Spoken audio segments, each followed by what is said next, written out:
आज की क्लास में हम निखिलन विधि से गुणा के बारे में सीखेंगे। आज जो मैं आपको बताऊंगा दो संख्याओं का गुणा करने के लिए निखिलन सूत्र और दो संख्याओं के गुणा के बारे में। अगली वीडियो में लेके आऊंगा आपकी तीन संख्याओं के बारे में गुणा की। ठीक है, तो आज हम दो संख्याओं के गुणा के बारे में सीखेंगे। तो देखो, आपको दो संख्याएं दी जाती है, जैसे 32 इंटू 34। इन दोनों को हमें गुणा करना है और निखिलन सूत्र की सहायता से गुणा करना है। तो हम क्या करते हैं, पहले हम देखते हैं इनमें आधार। क्या देखते हैं? आधार। अब आप पूछोगे कि सर ये आधार क्या होता है? तो आधार होता है आपकी संख्या 10 से लेके 90 के बीच में जो भी संख्या होगी, संख्या 10 से 90 के बीच में दो अंकों की जो भी संख्या होगी उसका आधार होता है 10। क्या होता है? आधार 10 होता है। अगर 90 से ऊपर संख्या जाती है तो उसका आधार होता है 100, क्योंकि वो 100 के ज्यादा निकट हो जाती है और 10 से बहुत ही दूर हो जाती है। तो आपको याद रखना है 10 से 90 के बीच में जो संख्या है उसका आधार कितना होता है? आपका 10 होता है। ठीक है, अब आती है आपके के दो अंकों की संख्या दे रखी है 32 और एक दे रखी है 34। तो इनका आधार क्या होगा? 10 होगा। अब आती है बात, दूसरा निकालते हैं हम उपाधार। क्या निकालते हैं? उपाधार। तो देखो, उपाधार कैसे निकाला जाता है? उपाधार होता है एक ऐसी संख्या जिसके पास में ये दोनों संख्याएं हैं। तो ये 32 और 34 किसके पास हैं? ये दोनों हैं आपके 30 के पास। तो इनका उपाधार कितना हो जाएगा? 30 आ जाएगा। ठीक है, अब निकालते हैं हम उपाधार अंक। क्या निकालते हैं? उपाधार अंक। तो उपाधार अंक निकालने का फॉर्मूला होता है उपाधार बट्टे आधार। उपाधार बट्टे आधार। तो देखो, उपाधार कितना दिया है? 30 बट्टे आधार कितना है? 10। तो 10 से काटेंगे, कितने बार कटेगा? 3 बार। तो उपाधार अंक आपका कितना आ जाएगा निकल के? 3 निकल के आ जाएगा। अब हम इसको करते कैसे हैं? तो हम दोनों संख्याओं को लिखेंगे। पहली संख्या है 32 और दूसरी संख्या है 34। ठीक है, यहाँ तो लिख लेते हैं संख्या और संख्या के सामने यहाँ पे लिख लेते हैं विचलन। क्या? विचलन। तो देखो, यहाँ पे देखेंगे हम संख्या कितनी है? 32 और उपाधार कितना है हमारा? 30। तो 30 को हमें क्या बनाना है? 32 बनाना है। तो हम कैसे बना सकते हैं? +2 करके। ठीक है, यहाँ 30 से कितना अधिक है? 32। कितना है? 2 अधिक है, यानी 2 जोड़ने पर आ रहा है तो प्लस का 2 होगा।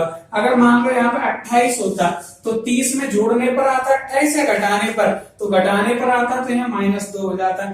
ऐसे 34 है आपकी दूसरी संख्या और उपाधार पे आ जाओ। उपाधार कितना है? 30। 30 को हमें कितना बनाना है? 34। कैसे बना सकते हैं? कितना करके? +4 करके बना सकते हैं। ठीक है, इस तरीके से आपको विचलन निकाल लेंगे। अब इसका सूत्र होता है दो संख्याओं का गुणा करने के लिए उपाधार अंक। इसको आप ध्यान से याद करेंगे। उपाधार अंक इंटू एक संख्या दूसरी का विचलन। दूसरी का विचलन ऑब्लिक दोनों विचलनों का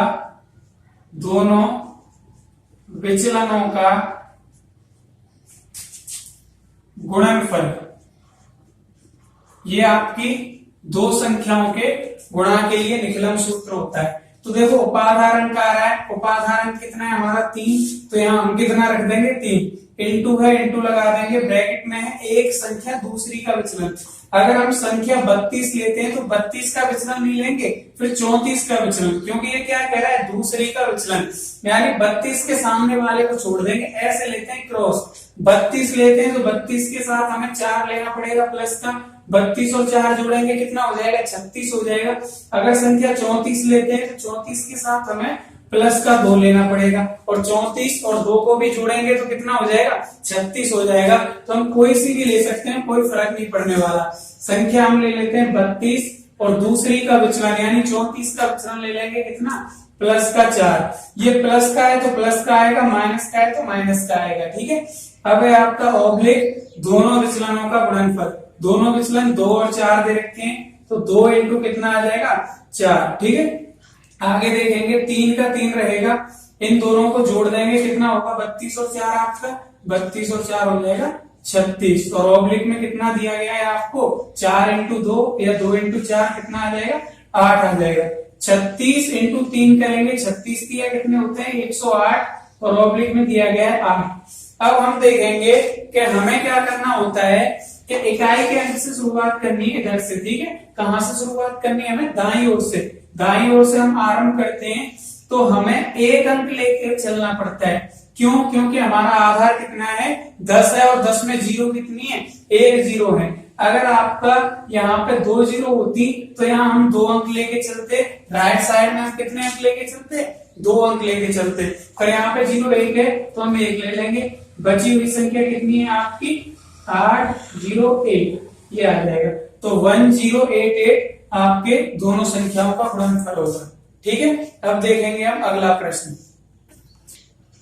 दूसरा है आपका 22 इंटू 23, ठीक है। तो सबसे पहले हम क्या देखेंगे? इसमें आधार देखेंगे। अभी आपको बताया था कि संख्या 10 से 90 के बीच में हो तो आधार कितना होता है? 10 होता है। तो आधार इन दोनों का कितना होगा? 10 होगा। अब निकालेंगे उपाधार। तो उपाधार के बारे में मैंने बताया था, जिस संख्या के पास में दोनों संख्याएं हो, 22 और 23 किसके पास है? 20 के पास है। तो उपाधार कितना हो जाएगा? 20 हो जाएगा। अब हमें क्या निकालना है? उपाधार अंक, ठीक है। तो उपाधार अंक का फॉर्मूला क्या होता है? उपाधार बट्टे आधार। उपाधार कितना है? 20 और बट्टे आधार कितना है? 10। कितना आ जाएगा? 2 निकल के आ जाएगा, क्योंकि 10 से कितने बार कटेगा? 2 बार। अब लिखेंगे संख्या और संख्या के सामने लिख लेंगे विचलन, ठीक है। संख्या के सामने आ गया विचलन। पहली संख्या है 22, दूसरी संख्या है 23। अब आपको देखना है उपाधार। उपाधार कितना है? 20 और संख्या कितनी दे रखी है? 22। तो हमें 20 को 22 बनाना है। कैसे बना सकते हैं? +2 करके। अब फिर से आपकी दूसरी संख्या है 23 और उपाधार कितना है? 20। 20 को हमें 23 बनाना है। कैसे बना सकते हैं? +3 करके। इस तरीके से आप अपने दोनों विचलन निकाल सकते हैं। अब फॉर्मूला मैंने ऊपर लिख दिया है। क्या होता है? उपाधार अंक इंटू एक संख्या दूसरी का विचलन ऑब्लिक विचलनों का गुणनफल। तो हम देखेंगे, पहले आएगा उपाधार अंक। उपाधार अंक कितना है हमारा? 2 है तो 2 आ जाएगा, इंटू ब्रैकेट में एक संख्या दूसरी का विचलन। अगर संख्या 22 लेते हैं तो विचलन 3 लेना पड़ेगा। अगर संख्या 23 लेते हैं तो विचलन 2 लेना पड़ेगा। 22 में +3 करेंगे तो भी 25 होगा और 23 में 2 प्लस करेंगे तो भी कितना होगा? 25 होगा। तो हम कोई सी भी संख्या ले सकते हैं, कोई भी फर्क नहीं पड़ने वाला है, ठीक है। तो हम ले लेते हैं 22 और 22 के साथ कितना लेना पड़ेगा? हमें विचलन लेना पड़ेगा 3। ऐसे लेते हैं हम क्रॉस, ठीक है। तो 22 + 3 कितना हो जाएगा आपका? 25 हो जाएगा। अब ऑब्लिक है विचलनों का गुणनफल। तो विचलन दे रखे हैं 2 और 3, तो 2 इंटू कितना आ जाएगा? 3, ठीक है। आगे देखेंगे 2 का 2 रहेगा, इंटू 22 और 3 को जोड़ेंगे 25 हो जाएगा। इन दोनों का मल्टीप्लाई कितना होगा? 6 होगा। 25 और 2 का मल्टीप्लाई कितना होता है? 50 और ऑब्लिक में कितना है? 6, ठीक है। अब हम देखेंगे कि हमें राइट साइड में कितने अंक रखने। तो राइट साइड में अंक हमारे इस 0 पे निर्धारित होते हैं। आधार 10 है, आधार 10 में 0 1 है तो एक ही अंक रखना है और एक ही दिया गया है। कितना है? 6 और 0 आ जाएगा, 5 आ जाएगा। तो 506 आपका आंसर आ जाएगा।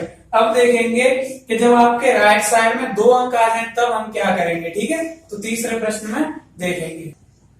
तीसरा है आपका 44 इंटू 46, ठीक है। तो इसको हमें क्या करना है? पहले तो आधार देखना है। तो अभी बताया था आधार 2 अंकों की संख्या का कितना होता है? 10 होता है, जब वो संख्याएं 10 से 90 के बीच में हो, ठीक है। अब हमें देखना है उपाधार। तो उपाधार क्या होता है? जिसके पास में ये दोनों संख्याएं 44 और 46 किसके पास है? 40 के पास है। तो उपाधार कितना हो जाएगा? 40 हो जाएगा। अब हमें निकालना है उपाधार अंक। क्या निकालना है? उपाधार अंक। तो उपाधार अंक क्या होता है? उपाधार बट्टे आधार। उपाधार कितना है? 40 बट्टे आधार कितना है? 10। तो उपाधार अंक कितना आ जाएगा? 4 निकल के आ जाएगा। अब एक तरफ तो लिखेंगे संख्या और उसके सामने लिख लेंगे विचलन, ठीक है। तो आपके पहली संख्या कितनी है? पहली संख्या देखोगे 44 और दूसरी संख्या कितनी है? 46, ठीक है, 46। अब हमें देखना है विचलन। तो उपाधार पे आ जाओ। उपाधार कितना है? 40 और पहली संख्या कितनी? 44, यानी 40 को 44 बनाना है। कैसे बनेगी?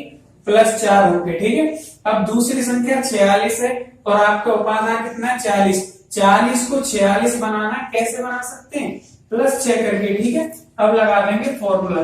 फॉर्मूला क्या होता है? उपाधार अंक। ऊपर लिखा हुआ है फॉर्मूला आपका उपाधार अंक कितना दिया है 4 इंटू एक संख्या दूसरी का विचलन। अगर संख्या 44 लेते हैं तो विचलन +6 लेना पड़ेगा। 44 में हम 6 जोड़ेंगे तो कितना हो जाएगा 50 हो जाएगा। ठीक है, अब आप देखोगे दूसरी संख्या अगर हम 46 ले लेते हैं तो विचलन हमें कौन सा लेना पड़ेगा +4, और 46 और 4 को भी जोड़ेंगे तो कितना हो जाएगा 50 हो जाएगा। तो कोई फर्क नहीं पड़ने वाला, इस बार हम 46 और 4 को ले लेते हैं। ठीक है, तो 46 प्लस के कितने आ जाएंगे 4, ऑब्लिक लगा के दोनों विचलनों का गुणनफल, तो 4 इंटू कितना आ जाएगा 6 आ जाएगा। ठीक है, हम देखेंगे 4 का 4 रहेगा, इन दोनों का मल्टीपल, इन दोनों को ऐड करेंगे कितना आ जाएगा 50 आ जाएगा। ठीक है, ऑब्लिक लगा के इन दोनों का मल्टीप्लाई करेंगे 4 और 6 का तो कितना होगा 24 होगा। अब इन दोनों का मल्टीप्लाई कर देना है, 50 और 4 का गुणा करेंगे तो 50 इंटू 4 कितना होता है 200, और आगे कितना दिया है आपको 24। अब यहाँ पे देखेंगे अभी जो प्रश्न किए थे तो आपके इस वाले पार्ट में कितना 1 अंक आया था, अब 2 अंक आ गए। अब 2 अंक आ गए, अब हम क्या करेंगे, तो हमें क्या करना है आधार को देखना है। आधार 10 है जिसमें जीरो कितनी है 1 जीरो है, तो हमें केवल 1 अंक को लेना है, यानी इकाई के अंक को। इकाई का अंक कितना है 4 को ले लिए। अब सर दहाई के अंक का क्या करेंगे, तो दहाई के अंक को हम आगे वाली संख्या में जोड़ देते हैं, यानी 2 को आगे वाली संख्या में प्लस कर देंगे, 200 में प्लस कर देंगे। जब 2 को 200 में प्लस करेंगे हम तो ये कितना हो जाएगा आपका 202, तो 2024 आपका आंसर आ जाएगा।